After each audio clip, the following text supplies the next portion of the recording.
everybody, this is Allison from Allykatkreations. How are you?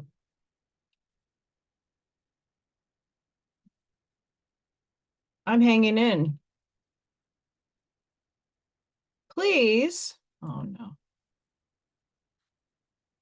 Like, share, and subscribe to my channel if you have yet to do so. And if you get anything from my work at Connect, Dawn, Epiphany, a mind-blown moment, a new book to read, a new author to explore.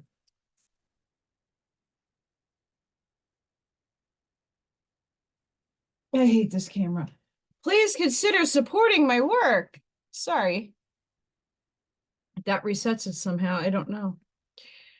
And if you would like to check out my website, AllyKatkreations.com, AllyKatkreations211.com, sorry, for pyramids,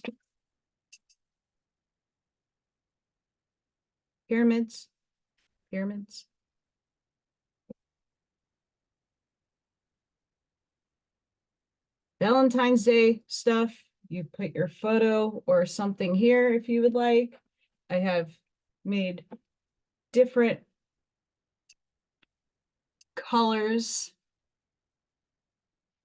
I got like a blue sparkly one going on right now. I have these really thick beauties, hearts. I got necklaces, more for the kiddos. But I also have, sorry, I know the light is junky. Keychains and other such fun, candles. These aren't up on the website just yet. I have to take pictures. They're becoming a pain in the booty. I need like a photo studio down here, but they'll be up in another day or two. I'm working on it, trying to get proper lighting. Not easy. So before I begin, hi everybody. Thank you for, a lot of people have joined my channel. I know a lot of it's from my shorts, but thank you anyway. If you're watching this, thank you for subscribing and joining my channel of spiritual knowledge and cute little Thor being adorable. It currently is 14 degrees outside. I had to take the Viking, aka boyfriend, to pick up his monster truck in like 2 counties over with his girls, and that took almost half of the day. Fun times. And I had a lot of work to do so I'm going to do a reading, but I'm still cold and defrosting from that trip, so bear with me in my winter garb. The Urantia Book, Paper 61, the Mammalian Era on Urantia. I'm still clearing my sinus infection. It isn't as bad, but I might sound muffled, so I do apologize. And I might have to pause to blow my nose a bunch. The era of mammals extends from the times of the origin of placental mammals to the end of the Ice Age, covering a little less than 50 million years. During the Cenozoic Age, don't think I'm pronouncing that right, the world's landscape presented an attractive appearance: rolling hills, broad valleys, wide rivers, and great forests. Twice during this, sorry, my teeth, sector of time, the panorama isthmus went up and down 3 times the Bering Strait land bridge did the same. The animal types were both many and varied. The trees swarmed with birds, and the whole world was an animal paradise, notwithstanding the incessant struggle of the evolving animal species for supremacy. The accumulated deposits of the 5 periods of this 50 million year era contain the fossil records of the successive mammalian dynasties and led right up through the times of the actual appearance of man himself. Boom, boom, boom. The new continental land stage The age of early mammals. 50 million years ago, the land areas of the world were very generally above water or only slightly submerged. The formations and deposits of this period are both land and marine, but chiefly land. For a considerable time, the land gradually rose, but was simultaneously washed down to the lower levels and toward the seas. Early in this period and in North America, the placental type of animals suddenly appeared, and they constituted the most important evolutionary development upon this time. Previous orders of non-placental mammals had existed, but this new type sprang directly and suddenly from the pre-existent reptilian ancestors, whose descendants had persisted on down through the times of dinosaur decline. The father of the placental mammals was a small, highly active, carnivorous, springing type of dinosaur. Basic mammalian instincts began to be manifested in this primitive mammalian types. Mammals possess an immense survival advantage over all other forms of animal life in that they can, 1, bring forth relatively mature and well-developed offspring, 2, nourish, nurture, and protect their offspring with the affectionate regard, 3, employ their superior brain power in self-perpetuation. Poop. 4, utilize increased agility in escaping from enemies. 5, apply superior intelligence to environmental adjustment and adaptation. 45 million years ago, the continental backbones were elevated and associated with a very general sinking of the coastlines. Mammalian life was evolving rapidly. A small reptilian egg-laying type of mammal flourished, and the ancestors of the later kangaroos roamed Australia. Soon there were small horses, fleet-footed rhinoceroses, tapirs with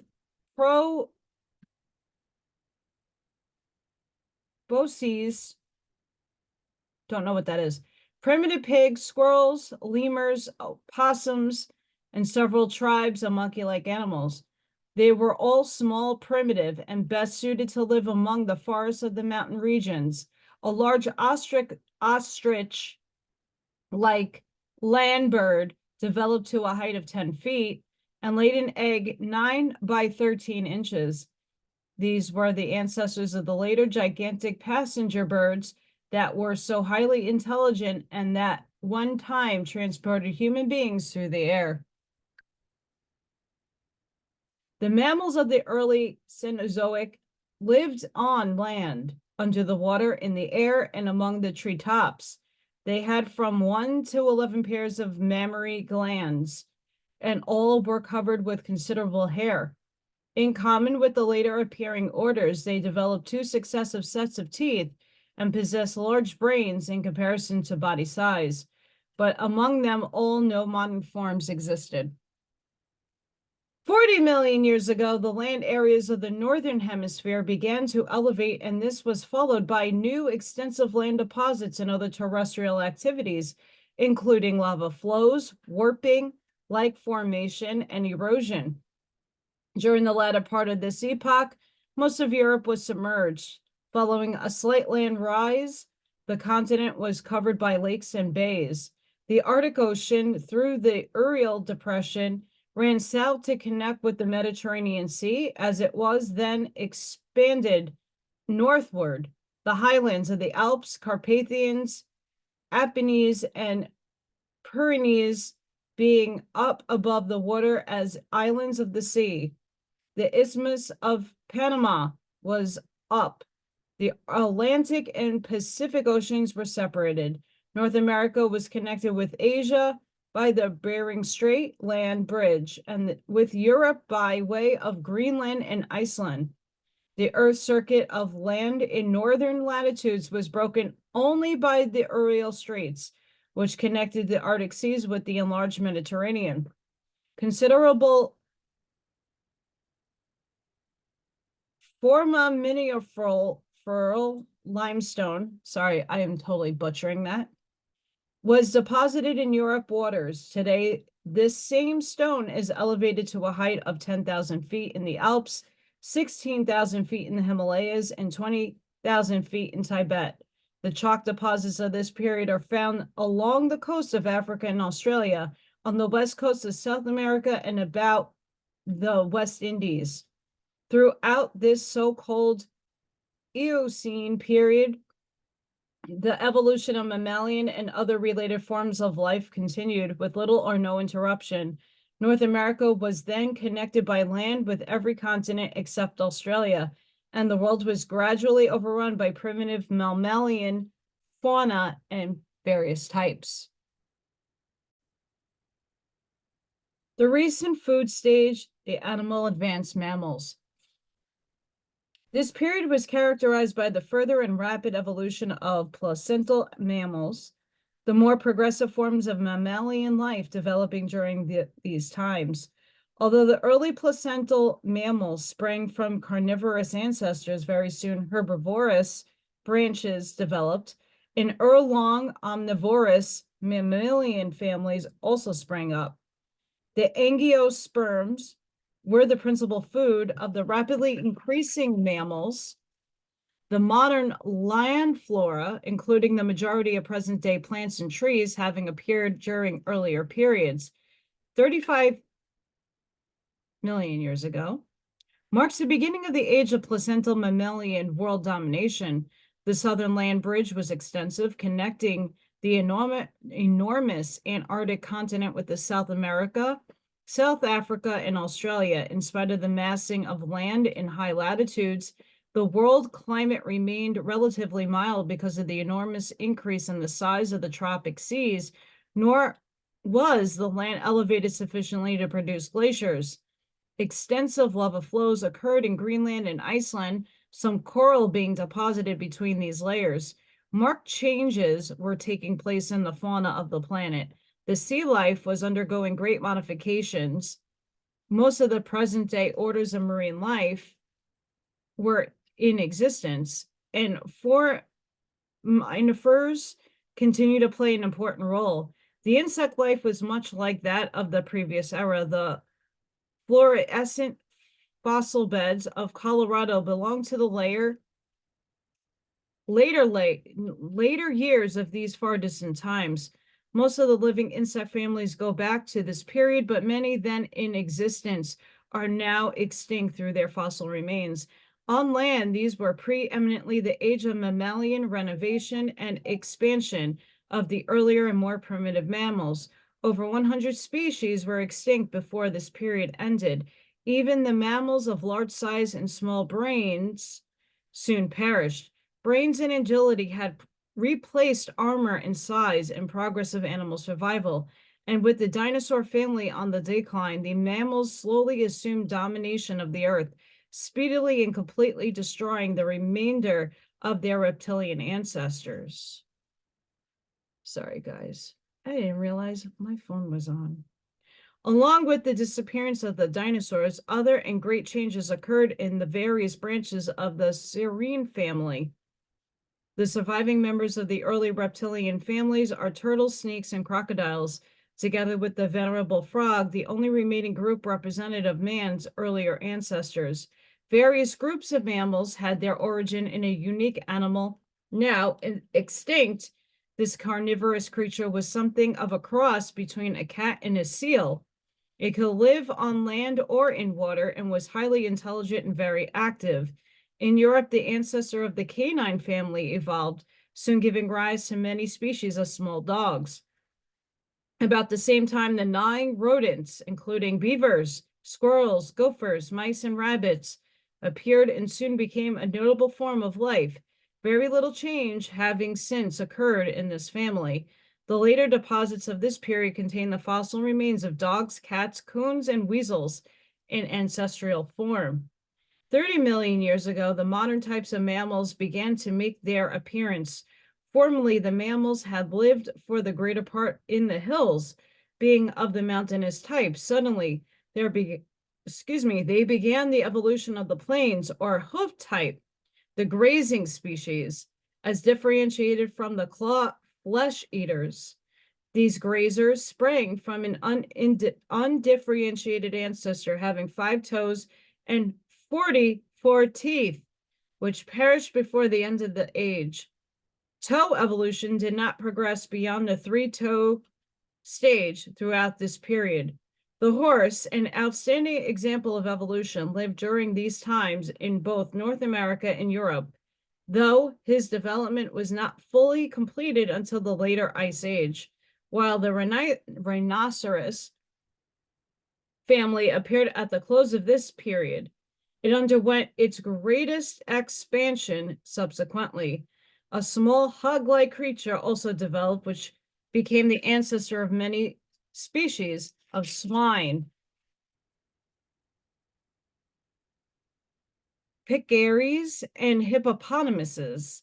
Camels and llamas had their origin in North America about the middle of this period, Tartaria, and overran the western plains.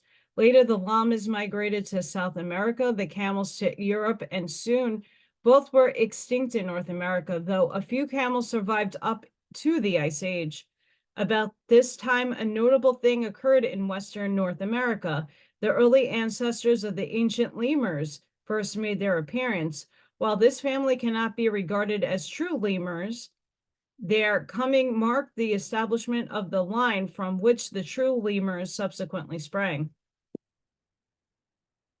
Like the land serpents of a previous age, which betook themselves to the seas, now a whole tribe of placental mammals deserted the land and took up their residence in the oceans, and they have ever since remained in the sea, yielding the modern whales, dolphins, porpoises, seals, and sea lions. The bird life of the planet continued to develop, but with few important evolutionary changes. The majority of modern birds were extinct, including gulls, herons, flamingos, buzzards, falcons, eagles, owls, quails, and ostriches. By the close of this Oligocene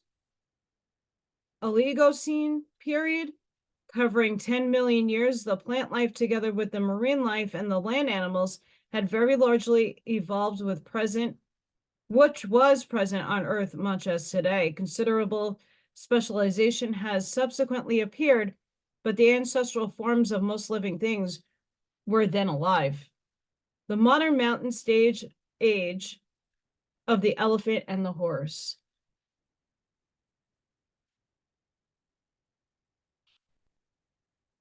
Sorry, guys, I'm pushing through. Land elevation and sea segregation was slowly changing the world's wealthier, gradually cooling it. But the climate was still mild. Sequoias and magnolias grew in Greenland, but the subtropical plants were beginning to migrate southward. By the end of this period, these warm climate plants and trees had largely disappeared from the northern latitudes, their places being taken to more hardy plants and the deciduous trees. There was a great increase in the varieties of grasses, and the teeth of many mammalian species gradually altered to conform to the present-day grazing type. 25 million years ago, there was a slight land submergence following the long epoch of land evolution. The Rocky Mountain region remained highly elevated so that the deposits of the erosion material continued throughout the lowlands to the east. The Sierras were well re-elevated. In fact, they had been rising ever since. The Great 4-Mile vertical fault in the California region dates from this time. 20 million years ago was indeed the golden age of mammals. The Bering Strait land bridge was up, and many groups of animals migrated to North America from Asia, including the 4-tusked mastodons, short-legged rhinoceroses, and many varieties of the cat family. Sorry, guys. I can't. The first deer appeared, and North America was soon overrun by ruminants, deer, oxen, camels, bison, and several species of rhinoceros. But the giant pigs, more than 6 feet tall, became extinct. The huge elephants of this and subsequent periods possess large brains as well as large bodies, and they soon overran the entire world except Australia. For once the world was dominated by a huge animal with a brain sufficiently large to enable it to carry on. Confronted by the highly intelligent life of these ages, no animal the size of an elephant could have survived unless it had possessed a brain of large size and superior quality. In intelligence and adaptation, the elephant is approached only by the horses and is surpassed only by man himself. Even so, of the 50 species of elephants in existence at the opening of this period, only 2 has survived. 15 million years ago, the mountain regions of Eurasia were rising, and there was some volcanic activity throughout these regions, but nothing comparable to the lava flows of the Western Hemisphere. These unsettled conditions prevailed all over the world. The Strait of Gibraltar closed, and Spain was connected with Africa by the whole land bridge, but the Mediterranean flowed into the Atlantic through a narrow channel which extended across France. The mountain peaks and the highlands appearing as islands above these ancient sea. Later on, these European seas began to withdraw. Still later, the Mediterranean was connected with the Indian Ocean, while at the close of this period, the Suez region was elevated so that the Mediterranean became, for a time, an inland salt sea. The Iceland bridge submerged, and the Arctic waters commingled with those of the Atlantic Ocean. The Atlantic coast of North America rapidly cooled, but the Pacific coast remained warmer than at present. The great ocean currents were in function and affected climate much as they do today. Mammalian life continued to evolve. Enormous herds of horses joined the camels on the western plains of North America. This was truly the age of horses as well as elephants. The horse's brain is next to animal quality to that of an elephant, but in one respect it is decidedly inferior, for the horse never fully overcame the deep-seated propensity to flee when frightened. The horse lacks the emotional control of the elephant, while the elephant is greatly handicapped by size and lack of agility. During this period, an animal evolved which was somewhat like both the elephant and the horse, but it was soon destroyed by the rapidly increasing cat family. As Urantia is entering the so-called horseless age, you should pause and ponder what this animal meant to your ancestors. Men first used horses for food, then for travel, and later in agriculture and war. The horse has long served mankind and has played an important part in the development of human civilization. The biologic developments of this period contributed much toward the setting of the stage for the subsequent appearance of man. In Central Asia, the true types of both the primitive monkey and the gorilla evolved, having a common ancestor now extinct. But neither of these species is concerned in the line of living beings, which were later on to become the ancestors of the human race. The dog family was represented by several groups, notably wolves and foxes. The cat tribe by panthers and large saber-toothed tigers, the latter first evolving in North America. The modern cat and dog families increase in numbers all over the world. Weasels, martens, otters, and raccoons thrived and developed throughout the northern latitudes. Birds continued to evolve, though few marked changes occurred. Reptiles were similar to modern types: snakes, crocodiles, and turtles. Thus drew a close to a very eventful and interesting period of the world's history. This age of the elephant and the horse is known as the Miocene. Very interesting. The recent continental elevation stage, the last great mammalian migration. This is the period of pre-glacial land elevation in North America, Europe, and Asia. The land was greatly altered in typography. Mountain ranges were born, streams changed their courses, and isolated volcanoes broke out all over the world. 10 million years ago began an age of widespread local land deposits on the lowlands of the continents, but most of these sedimentations were later removed.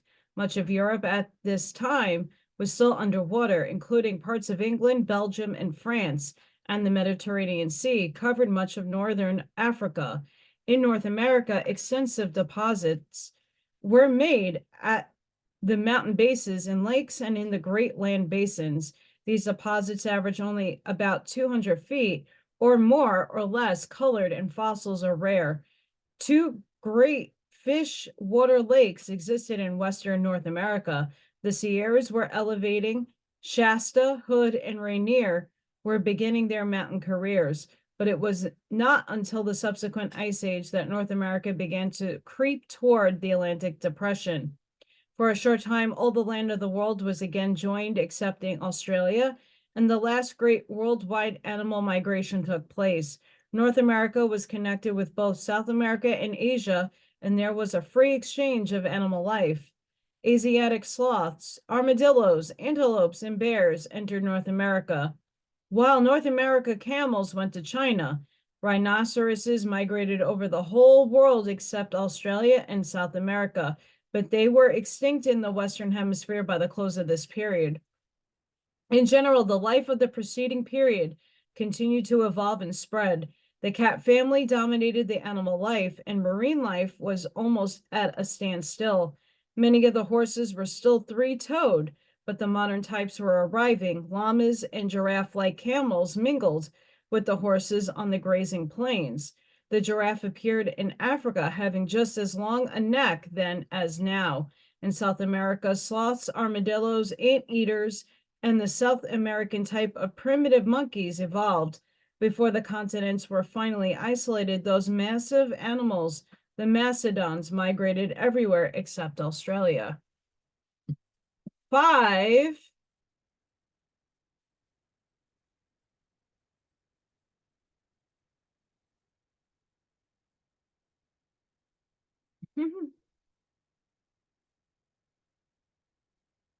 Sorry, guys, I just drew and I can't see. Hang on. Sorry, guys, I had a cat hair in my eye. 5 million years ago, the horse evolved as now it is now, and from North America migrated to all the world. But the horse had become extinct on the continent of the origin long before the red man arrived. The climate was gradually getting cooler. The land plants were slowly moving southward. At the first, it was the increasing cold in the north that stopped animal migrations over the northern isthmuses. Subsequently, these North American land bridges went down. Soon afterwards, the land connected between Africa and South America finally submerged, and the Western Hemisphere was isolated much as it is today.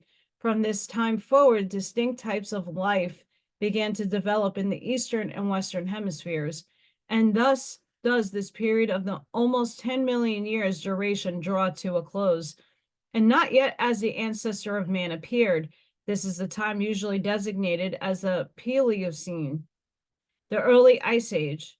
By the close of the preceding period, the lands of the northeastern part of North America and the northern Europe were highly elevated on the extensive scale. In North America, vast areas rising up to 30,000 feet and more. Mild climates had formerly prevailed over these northern regions, and the Arctic waters were all open to evaporation, and they continued to be ice-free until almost the close of the glacial period. Simultaneously with these land elevations, the ocean currents shifted and the seasonal winds changed their direction. These conditions eventually produced an almost constant precipitation of moisture from the movement of the heavily saturated atmosphere over the northern highlands. Snow began to fall on these elevated and therefore cool regions, and it continued to fall until it had obtained a depth of 20,000 feet. The areas of the greatest depth of snow, together with altitude, determined the central points of subsequent glacial pressure flows, and the ice age persisted just as long as this excessive precipitation continued to cover these northern highlands with this enormous mantle of snow, which soon metamorphosized into a solid but creeping ice. The great ice sheets of this period were all located on the elevated highlands, not in mountainous regions, where they are found today. One half of the glacial period was in North America, 1/4 in Eurasia, and 1/4 everywhere else, chiefly in Antarctica. Africa was little affected by the ice, but Australia was almost covered with the Antarctic ice blanket. The northern regions of this world have experienced 6 separate and distinct ice invasions, although there were scores of advances and secessions associated with the activity of such individual ice sheet. The ice in North America collected in 2 and later 3 centers. Greenland was covered and Iceland was completely buried beneath the ice floe. In Europe, the ice at various times covered the British Isles, excepting the coast of southern England, and it overspread Western Europe down to France. 2 million years ago, the first North America glacier started in southern advance. The Ice Age was now in the making, and the glacier consumed nearly 1 million years in its advanced form and retreated back toward the northern pressure centers. The central ice sheet extended south as far as Kansas. The eastern and western ice centers were not then so extensive. 15 million years ago, no, 1,500,000 years ago, there we go, there's my brain again, the first great glacier was retreating northward. In the meantime, enormous quantities of snow had been falling on Greenland and on the northeastern part of North America. And ere long, this eastern ice mass began to flow southward. This was the second invasion of the ice. These first 2 ice invasions were not extensive in Eurasia. During these early epochs of the Ice Age, North America and was overrun with mastodons, woolly mammoths, horses, camels, deer, musk, oxen, bison, ground sloths, giant beavers, saber-toothed tigers, sloths as large as elephants. I love sloths. And many groups of the cat and dog families. But from this time forward, they were rapidly reduced in numbers by the increasing cold of the glacial period. Toward the close of the Ice Age, the majority of these animal species were extinct in North America. Away from the ice, the land and water life of the world was little changed. Between the ice invasions, the climate was about as mild as at present, perhaps a little warmer. The glaciers were, after all, local phenomena, though they spread out to cover enormous areas. The coastwise climate varied greatly between the times of the glacial inaction and those times when enormous icebergs were sliding off the coast of Maine into the Atlantic, slipping out through Puget Sound into the Pacific, and thundering down Norwegian fjords into the Northern Sea. Primitive man in the Ice Age. The great event of this glacial period was the evolution of primitive man, slightly to the west of India on the land, now underwater and among the offspring of Asiatic migrants of the older North American lemur types. The dawn mammals suddenly appeared. These small animals walk mostly on their hind legs, and they possess large brains in proportion to their size and in comparison with the brains of other animals. In the 7th generation of this order of life, a new and higher group of animals suddenly differentiated.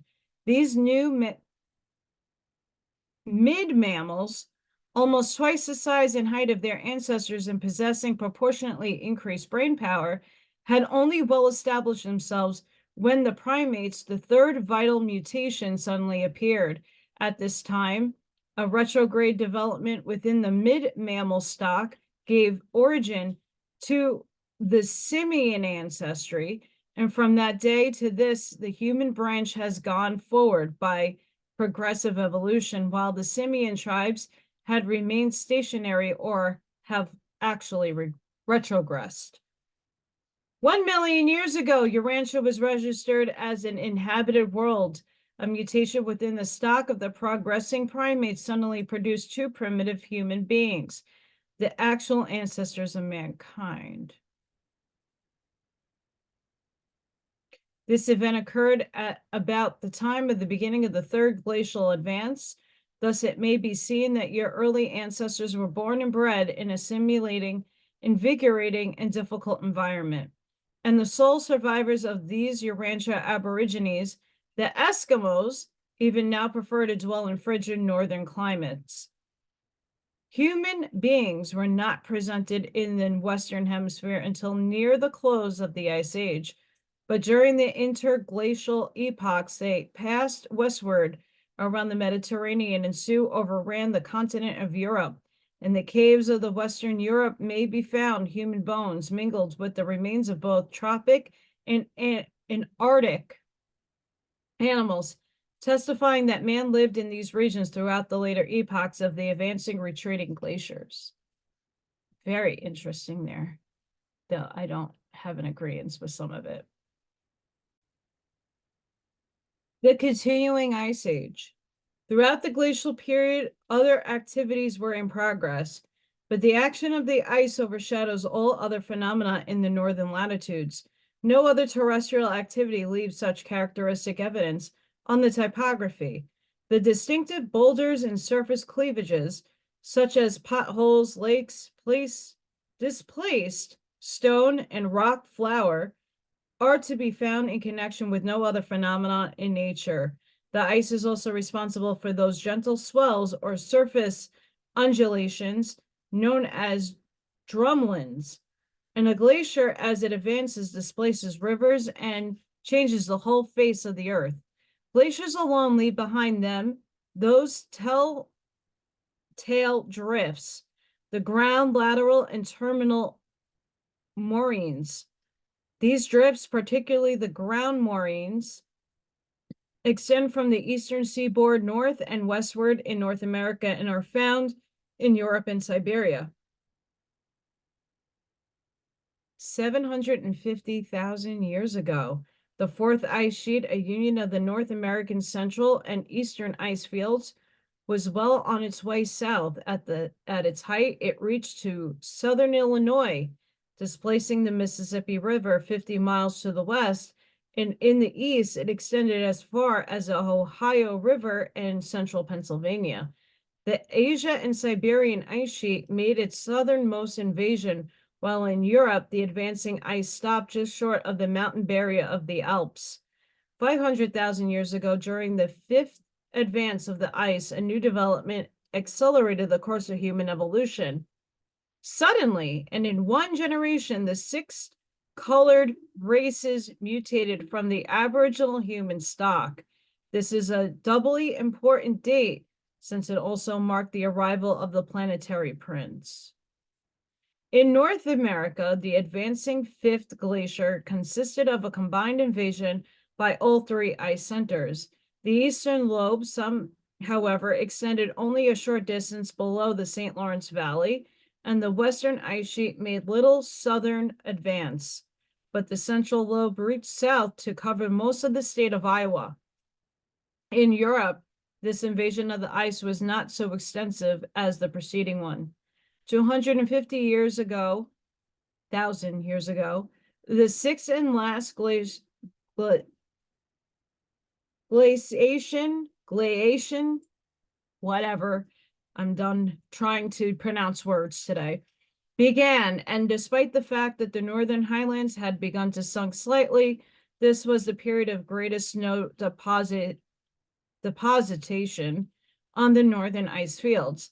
I must sound like a fucking moron, but I'm over it today. In this invasion, the three great ice sheets coalesced into one vast ice mass, and all of the western mountains participated in the glacial activity. This was the largest of all ice invasions in North America. The ice moved south over 1,500 miles from its pressure centers, and North America experienced its lowest temperatures.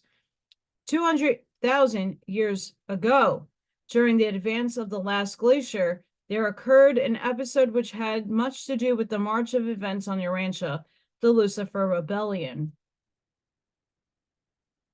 150,000 years ago, the sixth and the last glacier reached its furthest point of the southern extension, the western ice sheet crossing just over the Canadian border. and the central coming down into Kansas, Missouri, and Illinois, the eastern sheet advancing south and covered the greater portion of Pennsylvania and Ohio.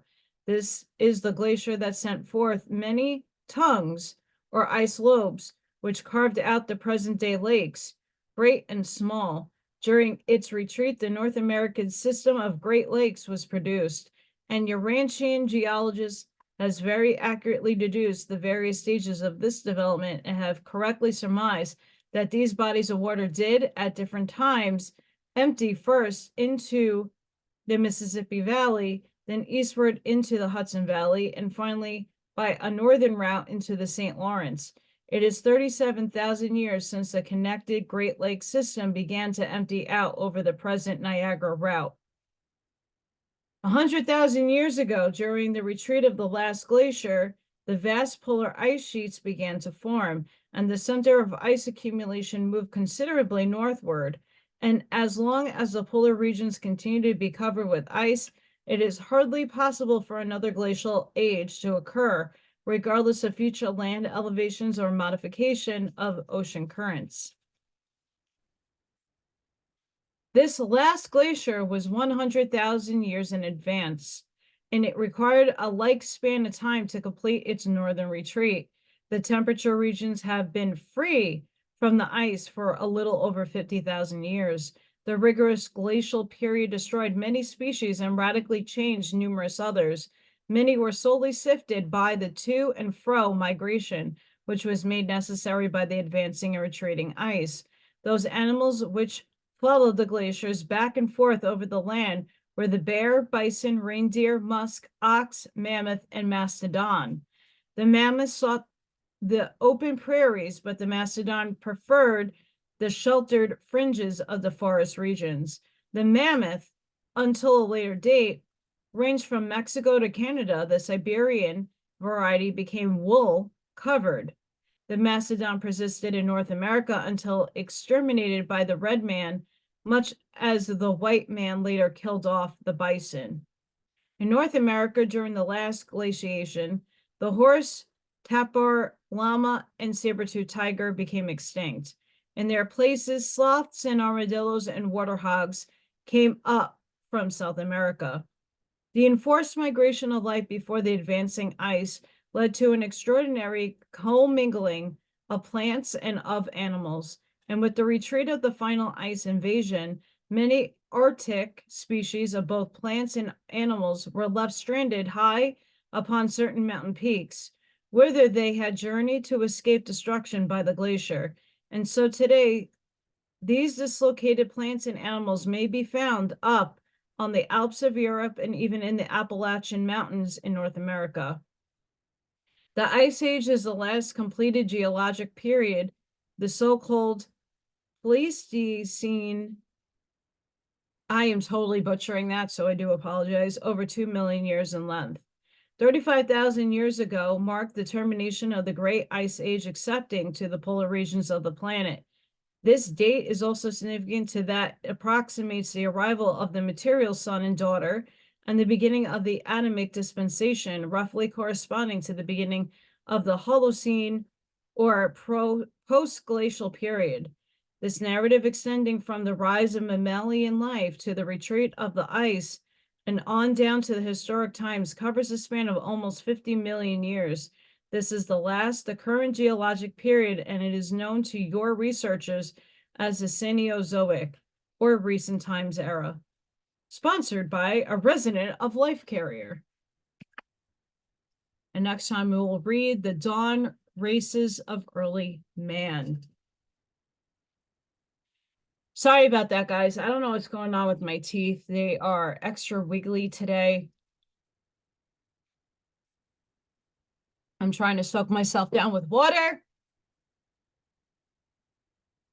but it's really annoying and it makes it hard to read. But I wanted to get this out because I want to get these readings out a little bit quicker. Being that I'm playing catch up since I was sick. Still a little under the weather. Sending each and every one of you love, life, compassion, grace, shielding, and protection energy. Please don't forget to like, share, and subscribe to my channel. I have a lot of different things on there and content, so try to find what might tickle your fancy. And again, holidays are happening. Whether you participate in holidays or not, these are very inexpensive, and I'm making a whole bunch of different colors and fun stuff about that. Necklaces and pyramids and paintings, and I do drawings. Oh my. Trying to be creative and put my energy into everything that I do. So if you can support me, that would be fantastic. You're getting something for it. If not, that's cool too. Just hit that like. And until the next one, guys, I hope all of you have a very warm, for most of the United States. We are in freezing. I know in some places in Europe are also very, very cold. Please keep warm. Please keep safe. And I'll see you on the next one. Bye, guys.